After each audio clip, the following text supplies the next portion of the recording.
Hello बच्चों, आइए इस प्रश्न को पढ़ते हैं। निम्न में से किस युग्म की विमा समान नहीं है? पहला ऑप्शन है दाब प्रतिबल, दूसरा ऑप्शन है वेग चाल, तीसरा ऑप्शन है बल आवेग, चौथा ऑप्शन है कार्य ऊर्जा। आइए इस प्रश्न की मुख्य अवधारणा की चर्चा करें। मुख्य अवधारणा तो कुछ भौतिक राशियों के बारे में चर्चा करते हैं। पहले पहले चर्चा करते हैं आवेग के बारे में। आवेग तो जो आवेग होता है वो दरअसल होता है, इसका संख्यात्मक मान मोटा मोटी रूप में लिखा जाता है बल गुणे समय के। टी समय के लिए अगर किसी वस्तु के ऊपर एफ बल लग रहा है तो आवेग है एफ गुणे टी। वास्तविक रूप में आवेग का इस्तेमाल किया जाता है बहुत ही कम समय के लिए, अर्थात टी बहुत छोटा होता है। खैर, आवेग को हम यहाँ पे जे से दर्शाएंगे। तो अगर हम बात करें जे के विमा की, अर्थात आवेग के विमा की, तो वो होता है बल की विमा। बल की विमा होती है एम एल टी की घात ऋण 2। यहाँ पे लिख लेते हैं कि जो बल की विमा होगी वो होती है एम एल टी की घात ऋण 2, और समय की विमा टी होती है। ये दरअसल हो गया हमारे पास में एम एल टी की घात ऋण 1।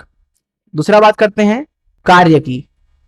तो दरअसल जो कार्य होता है उसको जूल में नापा जाता है, और इसके अगर सूत्र को देखा जाए, कार्य को डब्ल्यू से दर्शा लेते हैं, तो यह बराबर होता है मोटा मोटी रूप में इसको लिखा जाता है बल गुणे विस्थापन। इसलिए अगर हम कार्य का विमा लिखना चाहें तो वो होगा बल का विमा, जो कि है एम एल टी की घात ऋण 2 गुणे डी, अर्थात लंबाई एल। तो ये हो गया। कार्य को जूल में नापते हैं, ऊर्जा को भी जूल में नापते हैं, इसलिए जो कार्य की बीमा होती है वही ऊर्जा की बीमा होती है। ऊर्जा की बीमा को हम इस तरीके से ई से दर्शा देते हैं। तो जो कार्य और ऊर्जा की बीमा है वो बराबर होती है। अब हम बात करते हैं वेग की। तो वेग एक सदिश राशि है, उसको भी सदिश से दर्शा देते हैं। अगर बात करें औसत वेग की तो वह होता है कुल विस्थापन भागे कुल समय, और जो वेग होता है उसका संख्यात्मक मान मीटर प्रति सेकंड में ही नापा जाता है, जो कि चाल के बराबर होती है। इसलिए हम बोल सकते हैं कि जो यहां पे वेग की बीमा होगी वही बीमा होगी चाल की, जो कि कुछ और नहीं बल्कि एल टी की घात ऋण 1 के बराबर होगी, क्योंकि संख्यात्मक मानों में, क्योंकि दोनों की मात्रक तो एक ही है, मीटर प्रति सेकंड। अब हम बात करते हैं प्रतिबल की। दरअसल जो प्रतिबल होता है इसको मान लीजिए हम सिग्मा से दर्शा देते हैं। तो प्रतिबल बराबर होता है दरअसल बल भागे क्षेत्रफल के।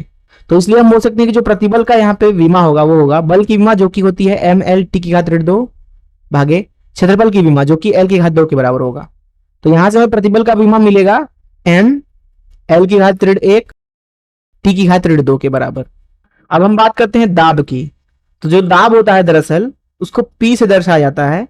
दाब का मान लिखा जाता है बल भागे क्षेत्रफल के बराबर। इसलिए जो दाब की विमा होगी, अगर आप यहाँ पे ध्यान से देखें तो जो प्रतिबल का सूत्र है वही सूत्र है दाब का, इसलिए इसकी भी विमा हो जाएगी एम एल की घात ऋण 1 टी की घात ऋण 2। तो इस मुख्य अवधारणा का इस्तेमाल करके आइए इस प्रश्न को हल करें। यहाँ पर प्रश्न में बोला जा रहा था कि निम्न में से किस युग्म की विमा समान नहीं है। जैसा कि हमने देखा यहाँ पे कि जो दाब है और जो प्रतिबल है उनकी विमा तो समान है, इसलिए पहला ऑप्शन तो नहीं है। दूसरे पे बात करते हैं वेग चाल। जैसा कि हमने यहाँ पे बात किया, वेग और चाल दोनों की विमा बराबर होती है क्योंकि मात्रक भी उनके बराबर है। तीसरे ऑप्शन के बारे में बात करते हैं बल आवेग। जैसा कि हमने बात किया कि जो आवेग की विमा होती है वो होती है एम एल टी की घात ऋण 1, वहीं जो बल की विमा होती है वह होती है एम एल टी की घात ऋण 2, जिसका मतलब है कि बल और आवेग की विमा समान नहीं होगी, इसलिए सी ही हमारा उत्तर हो गया। डी पर बात करेगा तो कार्य और ऊर्जा। जैसा कि हमने देखा कि कार्य और ऊर्जा दोनों की विमा बराबर होती है, जो कि दरअसल कुछ और नहीं बल्कि एम एल का वर्ग टी की घात ऋण 2 है।